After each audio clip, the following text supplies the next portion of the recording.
In ElectroBIM, we have the project options, and this is where you control all the various settings you have for ElectroBIM in your project. And there's a lot of options, and we will take a look at all of these. When you make these changes, you then have to figure out how to get these changes to other projects, because when you make a change to all of this, you're going to get this set up once. You want to have it all configured for how your company likes to work, and you don't want to have to make these changes in every project. There's really two ways you can handle that.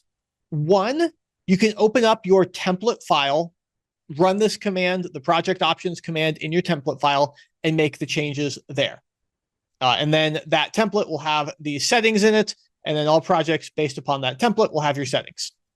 The other option is to use the customization, export, and import commands. So you would find the project, you would get everything set up properly there. Then you can run the export command. When you run this, you have choices for what you are actually exporting and where you're exporting it to. So you give it a file location that you're going to export, and then choose what you want to export, the various option settings, and then also some wire sizing and transformer settings. And you can save that to a file. And then in future projects, you run the customization import command. So you take that file that you've exported it, and then you import it into other projects. So that's just two different ways you can do the template, or you can do the export import. One benefit to the export import is that you can then pull that into projects that have already started. Otherwise, if you use the template, you have to make sure to start with that template. And then once the project started, there's no way to update it. So the export import gets around that limitation with the templates.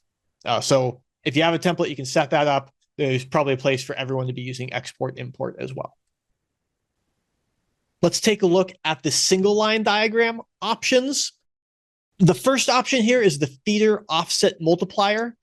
This is how far apart we're going to draw feeders when ElectroBIM is trying to draw them automatically for you. It's the spacing it provides between them. This, if everything's configured right, is going to be inches on the printed page. So this is going to be 3/10 of an inch between your feeders.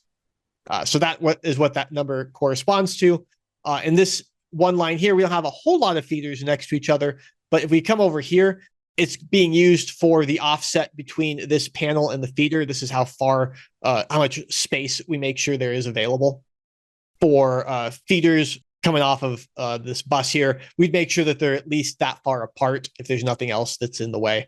So whenever we're taking a look at two feeders and the software is trying to decide how far apart to make them, that's the number that we're going to use. So you can leave it at 0.3. That usually works. But if you do want them tighter or farther apart, you can adjust the number. The other settings in the single line diagram are the default graphics we use for the feeder segments.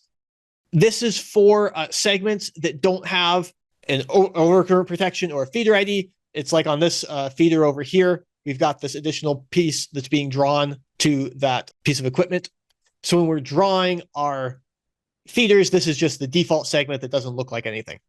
Generally, that's going to be okay with our default, but for whatever reason you do want to change it, this is where you're going to change that. Then we also have the default OCP graphic.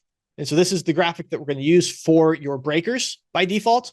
You can change this, and this is going to be your project level option. This can be changed at various other levels in panels, in families, and other places. But if nothing else is set, this is the value that's going to be used for your project. So typically, you're going to set this to the one that you're going to use most often, and then override it in other places as necessary.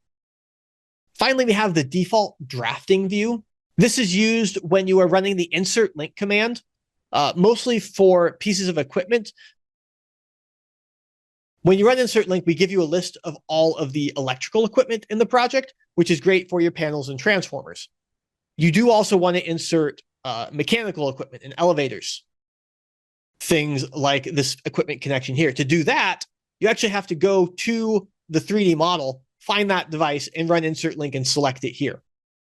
Then you have to figure out which single line diagram it's going to go on, which drafting view. So that option is controlling where we're going to go by default. So if you have a single drafting view for your single line diagram, it'll just go there without prompting you. Otherwise, it's going to prompt you every time which drafting view is your single line diagram. So you can set your default drafting view for your single line diagram. If you have multiple drafting views being used because it's a large project, then you'll just want to leave that empty, and then it'll just prompt you every single time.